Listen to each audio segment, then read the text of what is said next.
Hey guys, Lord Naren White here, the Holy Ghost, the one true God.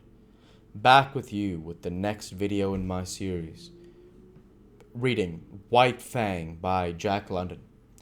Without further ado, returning to White Fang as read by Lord Naren White.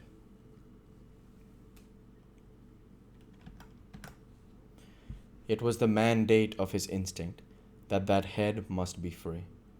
And now, with the love master, his snuggling was the deliberate act of putting himself into a position of hopeless helplessness. It was an expression of perfect confidence, of absolute self-surrender. As though he said, I put myself into thy hands. Work thou thy will with me. One night, not long after the return, Scott and Matt sat at a game of cribbage preliminary to going to bed. 15-2, 15-4, and a pair makes 6. Matt was pegging up when there was an outcry and sound of snarling without. They looked at each other as they started to rise to their feet. The wolves nailed somebody, Matt said. A wild scream of fear and anguish hastened them. Bring a light, Scott shouted as he sprang outside. Matt followed with the lamp, and by its light they saw a man lying on his back in the snow. His arms were folded, one above the other, across his face and throat. Thus he was trying to shield himself from White Fang's teeth, and there was need for it. The White Fang was in a rage, wickedly making his attack on the most vulnerable spot. From shoulder to wrist of the crossed arms, the coat sleeve, blue flannel shirt, and undershirt were ripped in rags, while the arms themselves were terribly slashed and streaming blood. All this the two men saw in the first instant. The next instant Weedon Scott had White Fang by the throat and was dragging him clear. White Fang struggled and snarled, but made no attempt to bite, while he quickly quieted down at a sharp word from the master. Matt helped the man to his feet. As he arose, he lowered his crossed arms, exposing the bestial face of Beauty Smith. The dog musher let him go precipitately, with action similar to that of a man who has picked up live fire. Beauty Smith blinked in the lamplight and looked about him. He caught sight of White Fang, and terror rushed into his face. At the same moment, Matt noticed two objects lying in the snow. He held the lamp close to them, indicating them with his toe for his employer's benefit, a steel dog chain and a stout club. Weedon Scott saw and nodded. Not a word was spoken.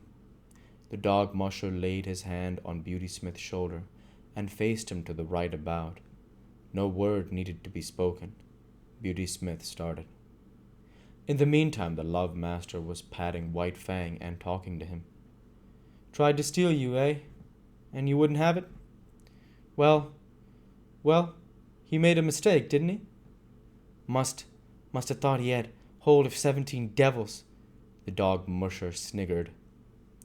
White Fang, still wrought up and bristling, growled and growled, the hair slowly lying down, the crooning note and remote and dim, but growing in his throat.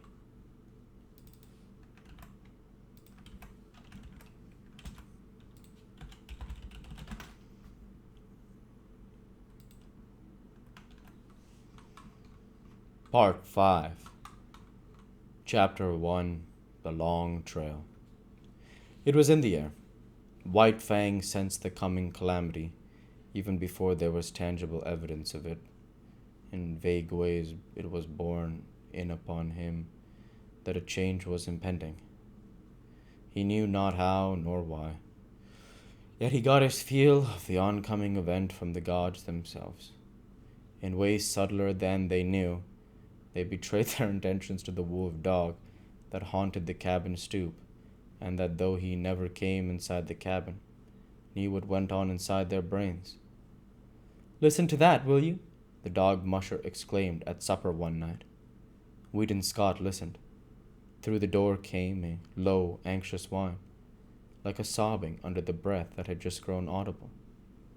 Then came the long sniff, as White Fang reassured himself that his god was still inside, and had not yet taken himself off in mysterious and solitary flight. "I do believe that wolf's onto you," the dog musher said. Weedon Scott looked across at his companion with eyes that almost pleaded that this was given the lie by his words. "What the devil can I do with a wolf in California?" he demanded. "That's what I say," Matt answered. "What the devil can you do with a wolf in California?" But this did not satisfy Weedon Scott. The other seemed to be judging him in a non-committal sort of way. "White man's dogs would have no show against him," Scott went on. "He'd kill them on sight. If he didn't bankrupt me with damaged suits, the authorities wouldn't take him away from me and electrocute him." "He's a downright murderer, I know," was the dog musher's comment. Weedon Scott looked at him suspiciously. "It would never do," he said decisively. "It would never do," Matt concurred. "Why, you'd have to hire a man specially to take care of him." The other's suspicion was allayed. He nodded cheerfully. In the silence that followed, the low, half-snobbing whine was heard at the door, and then the long, questing sniff. "There's no denying he thinks a hell of a lot of you," Matt said. The other glared at him in sudden wrath. "Damn it all, man. I know my own mind and what's best. I'm agreeing with you only." "Only what?" Scott snapped out. "Only—" The dog musher began softly, then changed his mind and betrayed a rising anger of his own. "Well, you needn't get so all fired up about it. Judging by your actions, one'd think you didn't know your own mind." Weedon Scott debated with himself for a while, and then said more gently, "You're right, man. I don't know my own mind, and that's what's the trouble. Why, it would be rank ridiculousness for me to take that dog along," he broke out after another pause. "I'm agreeing with you," was Matt's answer, and again his employer was not quite satisfied with him. "But how in the name of the great Sardanapalus he knows you're going is what gets me," the dog musher continued innocently. "It's beyond me, Matt," Scott answered, with a mournful shake of the head. Then came the day when, through the open cabin door, White Fang saw the fatal grip on the floor and the love master packing things into it. Also, there were comings and goings, and the erstwhile placid atmosphere of the cabins was vexed with strange perturbations and unrest. Here was indubitable evidence. White Fang had already scented it. He now reasoned it. His god was preparing for another flight, and since he had not taken him with him before, so now he could look to be left behind. That night he lifted the long wolf howl, as he had howled in his puppy days when he fled back from the wild to the village to find it vanished and not but a rubbish heap to mark the site of Grey Beaver's teepee. So now he pointed his muzzle to the cold stars and told to them his woe. Inside the cabin, 2 men had just gone to bed. "He's gone off his food again," Matt remarked from his bunk. There was a grunt from Weedon Scott's bunk and a stir of blankets. "From the way he cut up the other time you went away. I wouldn't wonder this time but what he died." The blankets in the other bunk stirred irritably. "Oh, shut up," Scott cried out through the darkness. "You nag worse than a woman."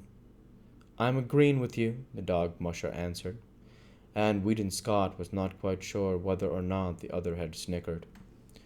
The next day, White Fang's anxiety and restlessness were even more pronounced. He dogged his master's heels whenever he left the cabin, and haunted the front stoop when he remained inside. Through the open door he could catch glimpses of the luggage on the floor. The bird had been joined by 2 large canvas bags and a box. Matt was rolling the master blankets and fur robe inside a small tarpaulin. White Fang whined as he watched the operation. Later on, 2 Indians arrived.